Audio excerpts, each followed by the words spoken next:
ભાવનગર શહેરમાં નીકળનાર ભગવાન જગન્નાથજીની રથયાત્રા પૂર્વે હિન્દુ યુવા સંગઠન દ્વારા દર વર્ષની પરંપરા મુજબ ઘોઘાગેટ ચોકમાં રક્તદાન કેમ્પનું આયોજન કરવામાં આવ્યું હતું।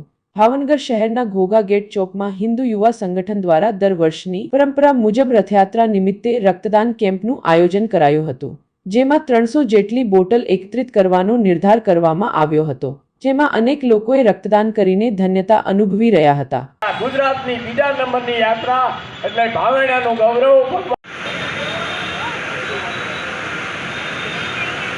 આગેવાન છે, ભારતીય જનતા પાર્ટીના અગ્રણી છે એવા કૃષિસિંહ અનન્ય આગેવાનો અનેક સેવા સંસ્થાઓ સાથે જોડાય અને હિન્દુ સમાજનો અનન્ય સેવા યજ્ઞ કામ કરી રહ્યા છે। એના દ્વારા આજે રક્તદાન કેમ્પનું ઘોઘાગેટ ખાતે આયોજન કરવામાં આવે છે। નમો એપ સહાય સેન્ટર દ્વારા તમામ નાગરિકોને મફતમાં કાર્ડ કાઢી દેવામાં આવે છે, ઉપયોગી થવામાં આવે છે। સહયોગી થવા આજે રક્તદાન કેમ્પનું આયોજન કરવામાં આવ્યું છે।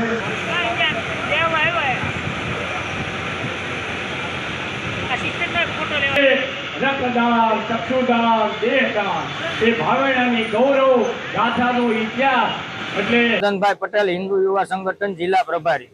દર વર્ષની પરંપરા મુજબ હિન્દુ યુવા સંગઠન ભારત ભાવનગર દ્વારા આજ રોજ ભવ્ય રક્તદાન કેમ્પનું આયોજન કરવામાં આવ્યું છે, જેમાં 300 બોટલ જેવું યુનિટ ભેગું કરવાનું અમારો ટાર્ગેટ છે અને આગળના સમયમાં પણ આવા સેવાકીય કાર્ય ચાલુ રાખશું।